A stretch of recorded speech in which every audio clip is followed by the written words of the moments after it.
Hello and welcome to another episode of Disney Movie Investigation. If this is your first time watching, welcome to the show. In each episode, we take a look at a movie that is featured on Disney+. On this episode, we're taking a look at the true life story when we take a look at Calendar Girls. And if you are enjoying these episodes, I do ask that you please hit that subscribe button. That way you'll be notified with each new episode. Now, sit back and enjoy this episode of Disney Movie Investigation. So like I said, today we're covering Calendar Girls. This movie was released on September 2nd, 2003. It was directed by Nigel Cole. It was written by Tim Firth and Juliette Tahoudy. The production companies were Harbor Pictures, and it was distributed by Buena Vista Distribution. The budget for this movie was $10 million, and it did a box office return of $93.4 million. But let's take a look at the backstory. So to take a look at the inspiration behind the film, the movie is based on a fundraising phenomenon that was inspired by the death of Angela Baker's husband, John Richard Baker, who was an assistant national parks officer who had died from non-Hodgkin's lymphoma at age 54. The friends of him and Angela started to raise money initially with the aim of purchasing a sofa for visitors at the hospital where John was being treated. This eventually led to a fundraising of over £3 million, and this was through the calendar, obviously, and the original photos were actually taken by Terry Logan, who was a photographer who was married to one of the original models. The calendar was an instant success, and one of the initial order was over 10,000 copies being ordered and sold almost immediately. After 9 months, the total number of calendars sold was 88,000 copies.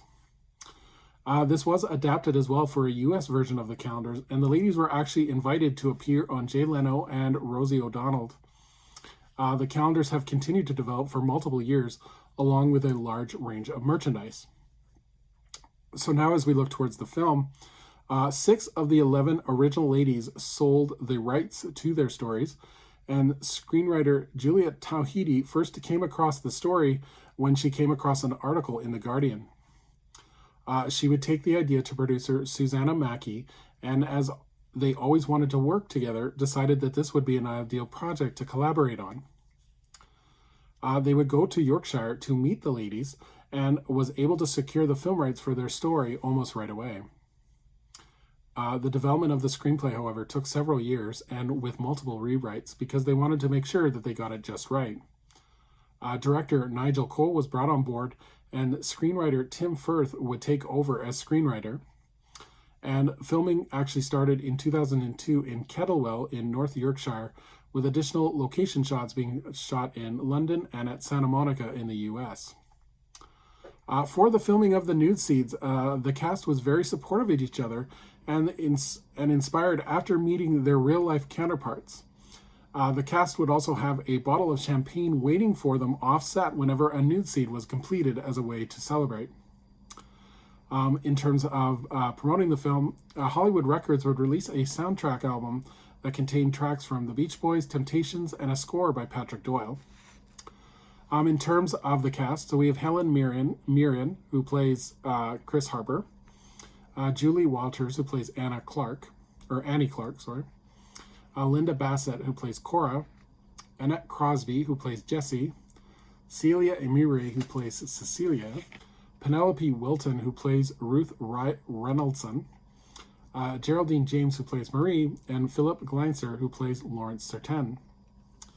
In terms of the plot of the movie, in the small town of Naples, Yorkshire, England, Annie Clark has just lost her husband, who was ill with leukemia.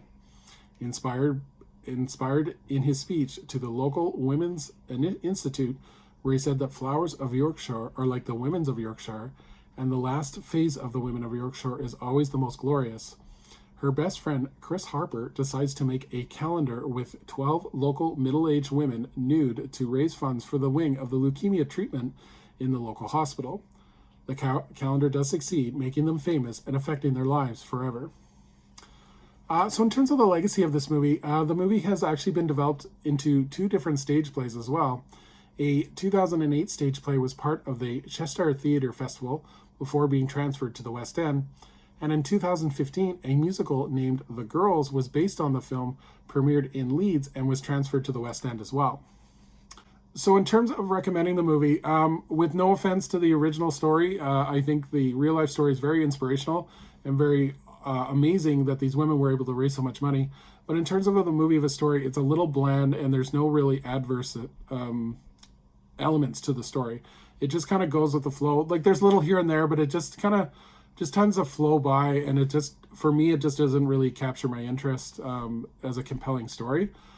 Helen Mirren does an amazing job with what she has to work with, and just overall, it's one of those things I'm glad I watched because now I know the story, but it's not one that I'm going to be watching over and over again.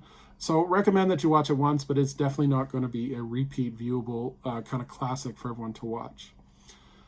So thank you so much for joining us here on another episode of Disney Movie Investigation. I would love for anyone to please leave a comment below on what they think of Calendar Girls. And as we look forward to our next episode, we're going to go from reality into the world of fantasy as we take a look at X-Men Days of Future Past.